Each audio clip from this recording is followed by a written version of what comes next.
নমস্কার, easy Bengali education YouTube চ্যানেলের সমস্ত ভিউয়ার্সদের জানাই স্বাগতম।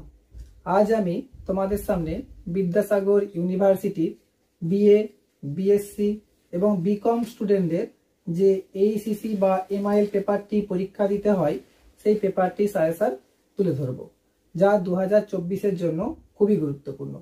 বলে রাখি, এই পেপারটি কিন্তু তোমাদের কম্পালসারি পেপার। প্রত্যেকটি স্টুডেন্টকেই এই পেপারটি পরীক্ষা দিতে হবে, সে সায়েন্স বিভাগের হোক বা আর্টস বিভাগের হোক বা কমার্স বিভাগের হোক।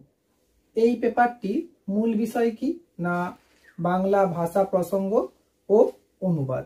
দেখো, এখান থেকে আমি যে প্রশ্নগুলি তোমাদের দিয়ে রাখবো, আশা করছি এর মধ্যেই তোমাদের সব প্রশ্ন চলে আসবে।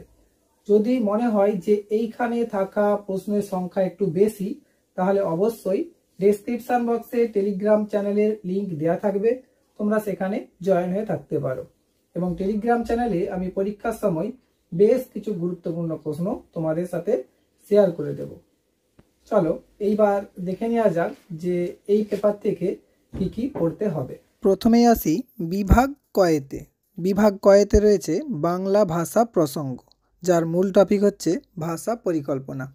এখান থেকে তোমরা কি কি পড়বে না, একে রেখেছি ভাষা পরিকল্পনার উপযোগিতা বা প্রয়োজনীয়তা বিষয়ে ভাষাবিজ্ঞানীদের মতামত বিচার করো।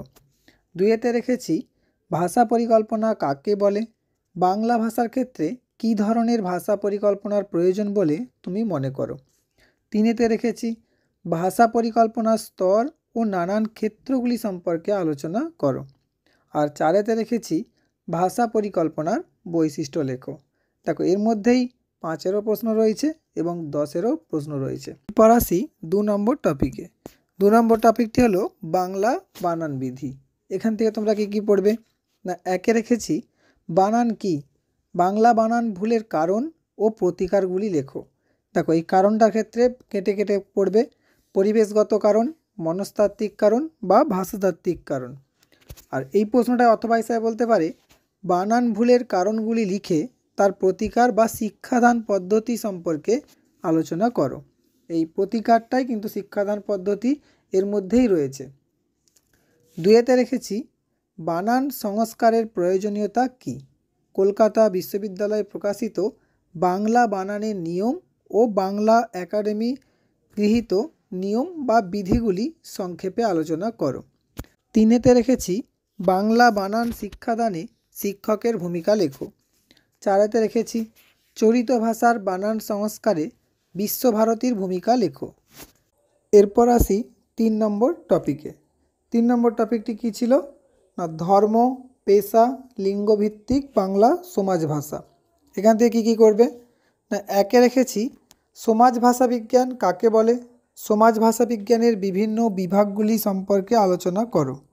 2-এতে রেখেছি ধর্ম ও পেশার কারণে বাংলা সমাজ ভাষার যে বৈচিত্র্য দেখা যায়, বাংলা সমাজ ভাষায় যে বৈচিত্র্য দেখা যায় তার পরিচয় দাও।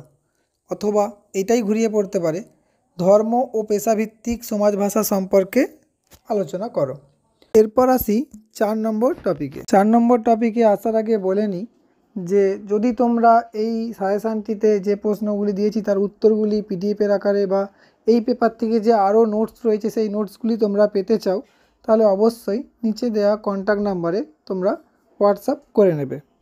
আর যদি এই ভিডিওটি তোমাদের কিছুটা হলেও সহযোগিতা করে থাকে, তাহলে অবশ্যই তোমরা চ্যানেলটি সাবস্ক্রাইব করে ভিডিওটি লাইক করে বন্ধুদের মধ্যে শেয়ার করে দেবে।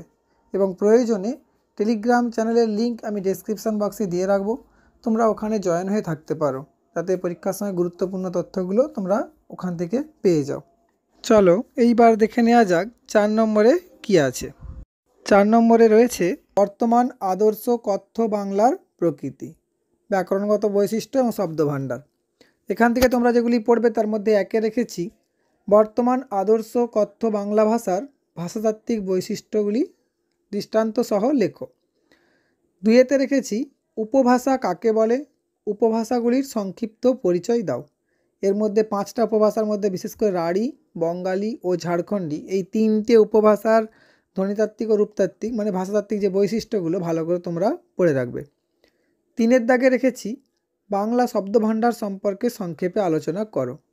এটাই অথবা হিসাবে আসতে পারে যে বাংলা শব্দভাণ্ডারের মৌলিক শব্দ ও আগন্তুক শব্দগুলি সম্পর্কে আলোচনা করো। এই শব্দভাণ্ডারটা তোমরা যদি খুব ভালো করে পড়ে রাখো তাহলে এর মধ্যে যে কাটা অনেক রকমের প্রশ্ন হয় সেগুলো তোমরা সবকটাই করতে পারবে। দেখো, এই মৌলিক শব্দের মধ্যে রয়েছে তৎসম, অর্ধ তৎসম, তদ্ভব। এগুলো 2 নম্বরের জন্যও আসতে পারে বা শ্রেণীবিভাগ সমেত এর ব্যাখ্যাও আসতে পারে 5-এর জন্য। এরপর আসি অনুবাদেতে। অনুবাদ থেকে তোমরা কি পড়বে না, 1-এ রেখেছি অনুবাদের ক্ষেত্রে অনুবাদককে মেনে চলতে হয় এমন গুরুত্বপূর্ণ আদর্শ বা নিয়মগুলি লেখো। 2-এতে রেখেছি অনুবাদ কয় প্রকার ও কি কি সংক্ষেপে আলোচনা করো। এর মধ্যে তোমরা ভাবানুবাদটা একটু ভালো করে পড়ে রাখবে। 3-এতে রেখেছি অনুবাদ চর্চার সমস্যা ও সমাধান সম্পর্কে আলোচনা করো। সমস্যাগুলো পড়লেই তোমরা মোটামুটি অসুবিধাটা লিখতে পারবে। 4-এতে রেখেছি অনুবাদ কি, অনুবাদ চর্চার প্রয়োজনীয়তা ও সুবিধাগুলি লেখো। তোমরা মোটামুটি এই প্রশ্নগুলি করলেই আশা রাখছি সমস্ত প্রশ্ন কমন পেয়ে যাবে।